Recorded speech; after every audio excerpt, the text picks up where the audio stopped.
Hello வணக்கம் friends. இப்போ நம்ம எங்கே போய்கிட்டு இருக்கோம் அப்படின்னு பார்த்தீங்கன்னா, அதிகாலையிலேயே எழுந்திரிச்சு நம்ம அபுதாபியில் இருக்கிற மிக பிரம்மாண்டமான கோவிலுக்கு தான் போய்கிட்டு இருக்கோம். இதற்கு முன்னாடி துபாயிலெல்லாம் பார்த்தீங்கன்னா ஒரு சிவன் கோவில் இருந்துச்சு. அது ஒரு சிறிய இடத்துல தான் இருந்துச்சு. அதற்கடுத்து பார்த்தீங்கன்னா நமக்கு ஒரு பிரம்மாண்டமாக இப்போ கட்டப்பட்ட அந்த புதிய கோவிலுக்கு தான் நாம் போய்கிட்டு இருக்கிறோம். வாங்க அந்த கோவிலோட சிறப்பு என்ன அப்படிங்கிறத பார்க்கலாம். இதுவரைக்கும் இல்லாத அளவுக்கு மிக பிரம்மாண்டமாக 27 ஏக்கரில் நிலப்பரப்பில் 700 கோடிக்கு கட்டப்பட்ட இந்த கோயில் தான் இப்போதைக்கு இந்த பகுதியில் கட்டப்பட்ட மிக பிரம்மாண்டமான இந்து கோயிலாகும். இதோட சிறப்பு இது மட்டும் இல்லைங்க, இது ஒரு 1000 வருஷத்துக்கு நிலைத்து நிற்கிற அளவுக்கு கோயில் கட்டியிருக்கிறாங்க. இங்கே பார்த்தீங்கன்னா உங்களுக்கு தெரியும், துபாய்ங்கும் போது அதிகமான வெப்பநிலையை இருக்கிறது. அதற்காகவே இந்த வெப்பநிலையை தாங்கி இருக்கிறது போல் இருக்கிற கற்களை கொண்டு உருவாக்கப்பட்டிருக்காங்க. முக்கியமாக சொல்லணும் அப்படின்னா, இந்த ராஜஸ்தானில் உள்ள பளிங்கு கற்கள், பிங்க் கற்கள் இதெல்லாம் கொண்டு இந்த கோயிலை உருவாக்கியிருக்காங்க. அடுத்ததாக இந்த கோயிலில் உள்ள முக்கியமான ஒரு விஷயம் என்னென்னு பார்த்தீங்கன்னா, இந்த கோயிலை கட்டப்படுறதுக்கு இந்த இடத்த தானமாக கொடுத்தது ஒரு முஸ்லீமு. அடுத்ததாக பார்த்தீங்கன்னா, அந்த கோயிலுக்கு வடிவமைச்சவர் பார்த்தீங்கன்னா ஒரு கிறிஸ்டினு. அடுத்ததாக அந்த ப்ராஜெக்ட் இருக்குது பார்த்தீங்களா, அதுக்கு ஃபவுண்டேஷன் பண்ணவர் பார்த்தீங்கன்னா ஒரு புத்திஸ்ட்டு. இப்படி எல்லா மதத்தவரும் சேர்ந்து தான் இந்த கோயிலுக்கான பணிகளை செஞ்சுருக்காங்க. இந்த கோயில் இந்த கோவிட் டைம், கொரோனா டைம்னு சொல்கிற டயத்தில் கூட இங்கே ஒரு 3000த்துக்கு மேற்பட்ட மக்கள் இந்த பணியாளர்கள் இந்த கோயில் கட்டுமான பணியில் ஈடுபட்டாங்க. இந்த கோயில் உருவாக்குறதுக்கு முக்கியமாக யார் காரணம் அப்படின்னு பார்த்தீங்கன்னா, ஒரு 27 வருஷத்துக்கு முன்னாடி ஒரு சாமியார் வந்திருக்கிறாரு, பிரமோத் அப்படின்னு. அவர் தான் இது மாதிரி ஒரு மனித நேயமிக்க ஒரு கோவில் உருவானா, மிக பிரம்மாண்டமான கோவில் வந்தால் நல்லாயிருக்கும் அப்படின்னு நினச்சாரு. அதுக்கான காலம் இப்போது தான் வந்திருக்குது.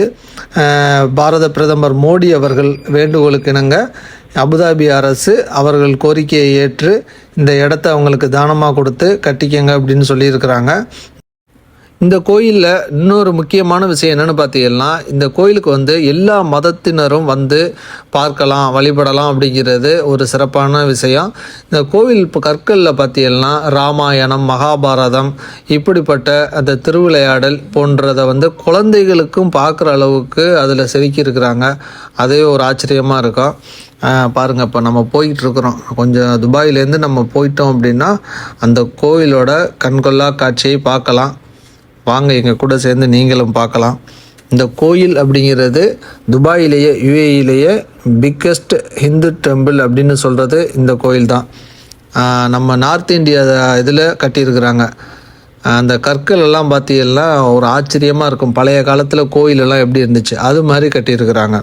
அதுதான் இந்த கோயிலோட விசேஷம். இங்கே பார்த்தீங்கன்னா இங்கே உள்ள ஒட்டு மொத்தமாக இருக்கிற ஹிந்துக்கள் எல்லாம் எப்படியாச்சும் போய் பார்க்கணும் அப்படின்னு ஆசைப்படுற கோவிலும் இந்த அபுதாபியில் கட்டப்பட்டு இருக்க மிக பிரம்மாண்டமான கோவில் தான். நாம் வந்துட்டோம், இன்னும் பக்கத்தில் போயாச்சு. இன்னும் கொஞ்ச நேரத்தில் இந்த கோயிலுக்குள்ளே போயிட்டு அங்கே என்னென்ன சிறப்புகள் இருக்குது அப்படிங்கிறதையும் பார்க்க போகிறோம். நம்ம இந்த நெருங்கி வந்துட்டோம். கார் பார்க்கிங்கெல்லாம் பிரச்சனையே கிடையாதுங்க. மிக பிரம்மாண்டமாக கார் பார்க்கிங் எங்கே வேணுமாலும் நீங்கள் இட்டு போட்டுக்கலாம் அப்படிங்கிற அளவுக்கு அந்த அளவுக்கு இடம் இருக்குது. காலையிலேயே கிளம்புனீங்க அப்படின்னா கொஞ்சம் நல்லாயிருக்கும். இப்போதைக்கு முன்பதிவு செய்யணும் அப்படிங்கிற ஒரு தகவல் வந்திருக்குது. அதால் நீங்கள் வர்றதுக்கு முன்னாடி முன்பதிவு செஞ்சுட்டு வந்தீங்க அப்படின்னா உங்களுக்கு எந்த பிரச்சனையும் இல்லாமல் போய்ட்டு நீங்கள் சாமியை கும்பிட்டுட்டு வரலாம். நம்ம நெருங்கிட்டோம். நம்ம இங்கேருந்து பார்த்தாவே தெரியுது கோயிலோட அழகு. இன்னும் கொஞ்ச நேரத்தில் நம்ம கோயிலை நெருங்கிடுவோம்.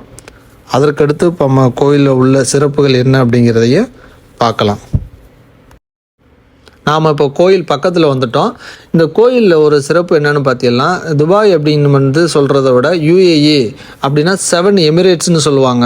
அந்த 7 எமிரேட்ஸையும் குறிக்கிற அளவுக்கு அந்த கோபுரங்கள் அமைச்சிருக்காங்க. அதில் ஒவ்வொரு யுஏஇ அப்படிங்கும்போது 7 எமிரேட்ஸையும் இணைந்தது தான் அந்த கண்ட்ரி அப்படிங்கிறத குறிக்கிற அளவுக்கு இந்த பாருங்கள், இதுதான் ஒவ்வொரு வடிவமாக கட்டப்பட்டிருக்குது. நமக்கு முன்னாடியே நிறைய காரெல்லாம் நிப்பாட்டி வச்சுருக்குறாங்க.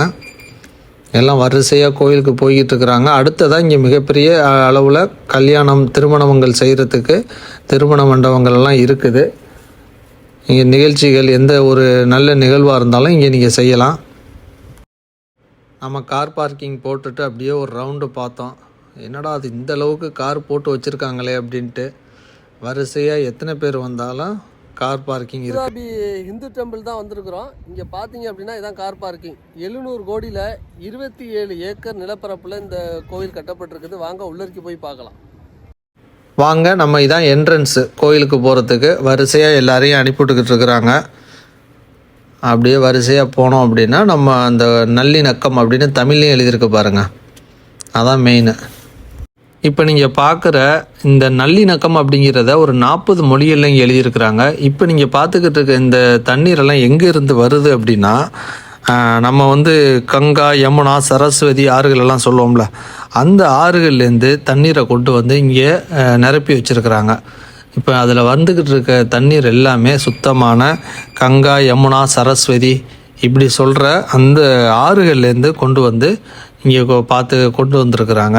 அடுத்ததாக பார்த்தீங்கன்னா இங்கே வந்து இந்த கோவிலில் வந்து முக்கியமாக உள்ள கடவுள் எதுன்னு பார்த்தீங்கன்னா ராமர், சீதா, நாராயணன், சிவா, பார்வதி, ஐயப்பன் போன்ற சாமிகளெல்லாம் பிரதிஷ்டை பண்ணி வழிபட்டுக்கிட்டு இருக்கிறாங்க. அடுத்ததாக பார்த்தீங்கன்னா இங்கே 402 தூண்கள் இருக்குது. இந்த ஒவ்வொரு தூண்லேயுமே ரொம்ப கலை வடிவத்தோடு அவங்க செஞ்சு செதுக்கி இருக்கிறாங்க அப்படின்னே சொல்லலாம்.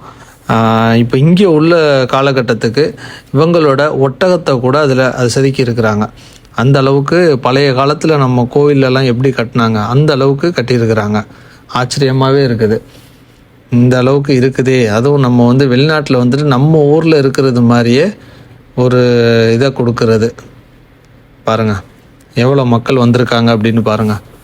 எல்லோரும் நின்று பொறுமையாக சாமி கும்பிட்டுட்டு போகிறதுக்கான ஏற்பாடுகள் எல்லாம் செஞ்சுருக்கிறாங்க. ரொம்ப அருமையாக இருக்குது.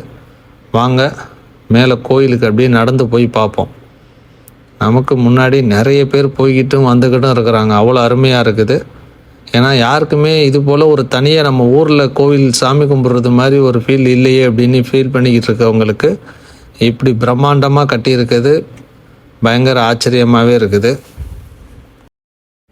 இந்த கோவில் வந்து இதுவரைக்கும் கட்டின கோயில்களையே அரபு நாட்டிலேயே ஒரு 700 கோடியில் 27 ஏக்கரில் எந்த கோவிலுமே கிடையாது. அடுத்ததாக பார்த்தீங்கன்னா இந்த கோவிலை வந்து இவங்க கட்டும்போதே எப்படியும் ஒரு 1000 வருடங்களுக்கு இந்த கோவில் வந்து எந்த ஒரு பாதிப்பும் இல்லாமல் இருக்கணும் அப்படிங்கிற ஒரு நினைவில் தான் இந்த கோயிலே கட்டியிருக்கிறாங்க.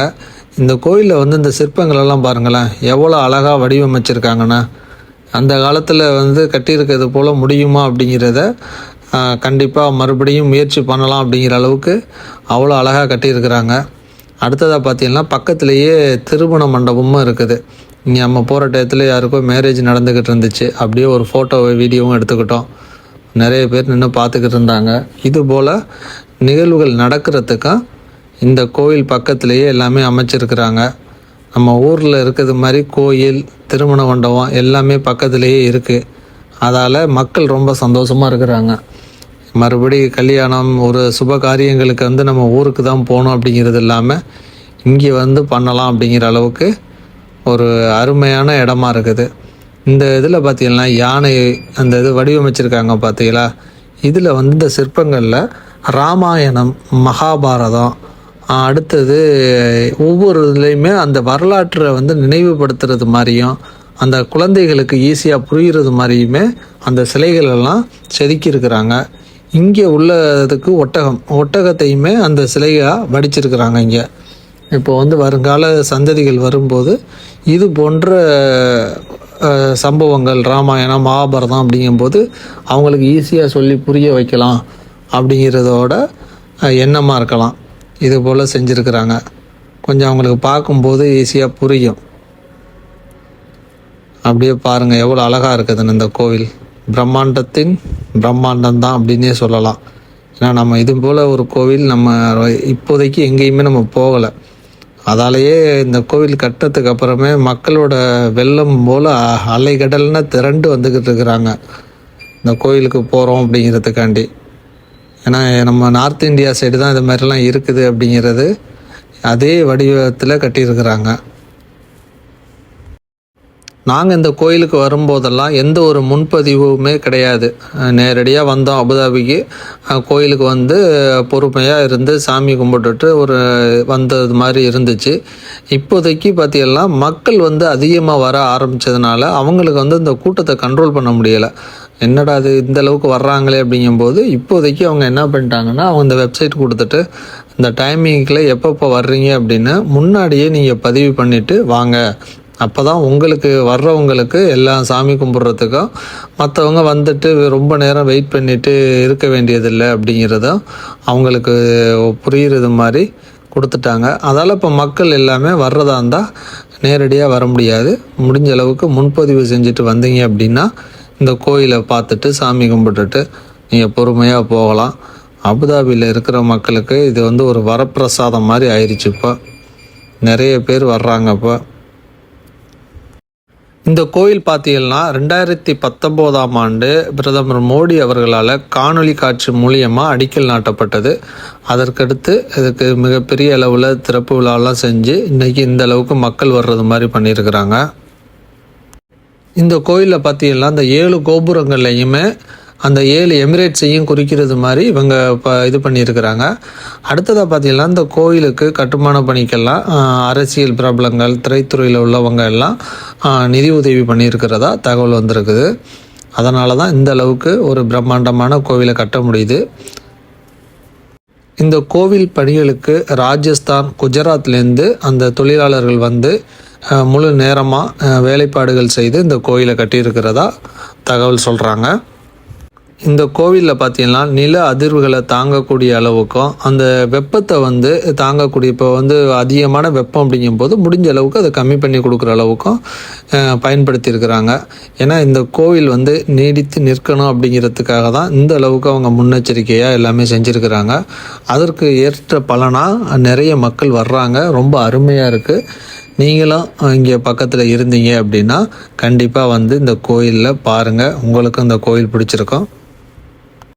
இந்த கோவிலில் பார்த்தீங்கன்னா முழுவதும் பளிங்கு கற்களால் போட்டிருக்காங்க. பளிங்கு கற்களால் கட்டப்பட்டிருக்குது.